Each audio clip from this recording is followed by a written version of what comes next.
Python has multiple data types and data structures that you can use to store and manipulate data efficiently.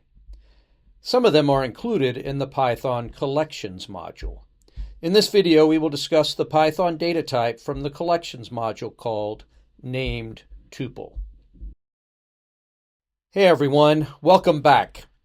Today we're diving into a cool and often underused feature in Python, collections.namedtuple. If you ever found regular tuples hard to read or wanted something like a lightweight object without writing a whole class, the named tuple is for you. Let's check it out. Named tuple is a factory function in Python's collections module that lets you create tuple-like objects with named fields. Instead of accessing values by index, you can use dot notation, like you would with an object. It's still a tuple under the hood, immutable and ordered, but now with named attributes, clean and readable. So why was named tuple created? In regular tuples, data is position-based. That means it's hard to know what each value means without extra comments or documents. Named tuple solves this by giving each element a name, making your code more self-documenting, easier to read, and harder to break. It was introduced in Python 2.6 and is still widely used in modern code bases where you want performance and structure without writing full classes. Why not use a dict instead of named tuple? In Python, both named tuple and dict can be used to store grouped data, but they serve slightly different purposes and offer distinct advantages. You would use a named tuple when you need an immutable data structure, when you want to access values using dot notation, when you need something more memory efficient, and you need something easy to unpack. Use a dict instead when you need a mutable structure that can be updated dynamically, when you need to add or remove keys on the fly, when keys are not known ahead of time, and when you want to serialize to or from JSON easily. Although, as we'll see, you can convert a named tuple to a dictionary pretty quickly.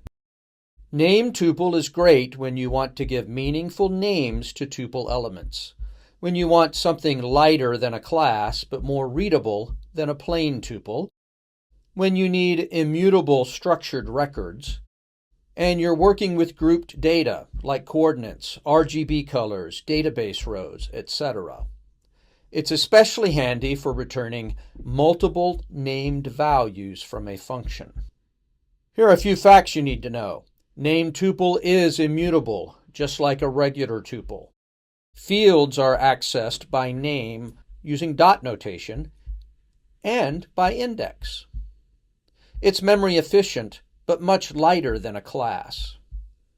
You can convert it to a dictionary using the asDict method. It also includes other helpful methods like replace, fields, and make. Let's go hands-on with a few examples. Here we define a new named tuple class called person with 3 fields, name, age, and job. Then we create an instance of person named Alice with the values Alice, 30, and engineer. We can access fields using dot notation. In this example, we create the instance Alice once again, and then we can access values of Alice using dot notation, as we do with alice.name, or we can also access using index, just like we usually do with tuples.